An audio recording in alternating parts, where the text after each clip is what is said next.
memorable, historic. To say the least. Yeah. Speaking of something memorable and historic, a Burj Khalifa-sized asteroid will hurtle past the UAE next week.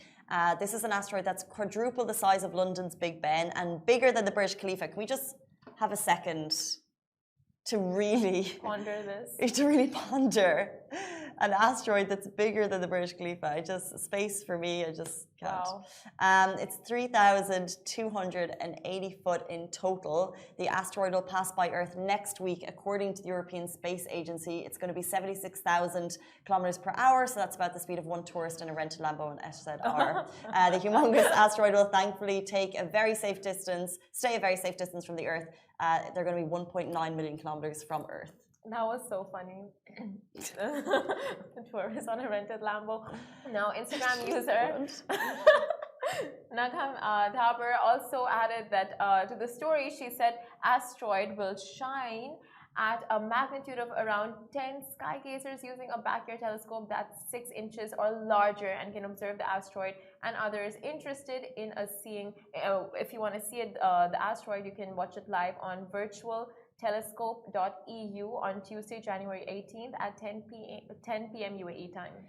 She also added that no asteroid will come as close to Earth as this one for the next 200 years. But because it will pass so far from the Earth, chances of seeing the asteroid without a telescope are very, very slim. So get your telescope out to see this monstrosity pass through space. So look up. Or don't look up. I think don't look up since you can't see it anyway. Look up. Get your telescope. Look up. Look up. I haven't seen Don't Look Up, but I can see why the references are there. Guys, forget about the manatees. Look up. Look up. Now, if you've seen the movie on Netflix, Don't Look Up with Leonardo DiCaprio, Jennifer Lawrence, Meryl Streep, it was... Everyone is in this movie? It was a proper star cast. And it was hilarious. Tell me more, because I feel like I've missed a moment by not watching it. Tell you more. So there's a big asteroid heading towards Earth, and the campaigns are don't look up and look up. Some people. Oh, really? Yeah. Oh, I didn't know that. I just.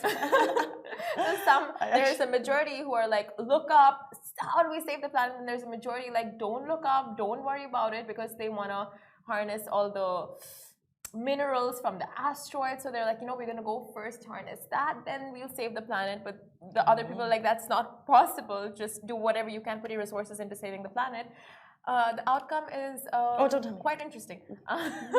But guys, it's not going to be like that situation. Like, you won't be able to see the asteroid in that way from Earth, like this one, because it's not heading towards Earth. With a telescope, you can. With a telescope. Zoom past. But that's so cool. It is cool. I think that space in general is just such a humongous, fascinating subject. Imagine if it was heading towards Earth. Stop. The amount of Simran. Content. Sorry. No. No.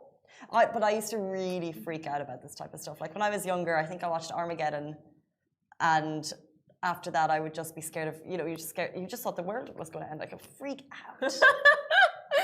But that's what, Don't Look Up, is it all really about just like climate change and how the world and how our actions can actually influence the world ending? So we just need to be careful. It has nothing to do with climate change. But at that time, I wasn't really aware of climate change. I was just being nervous, a nervous Nelly. Now that you're aware, let's all turn vegan. Not me pushing my agenda. Is that like the only thing that can save the world? One of the it's a contributing factor for sure. And speaking of which,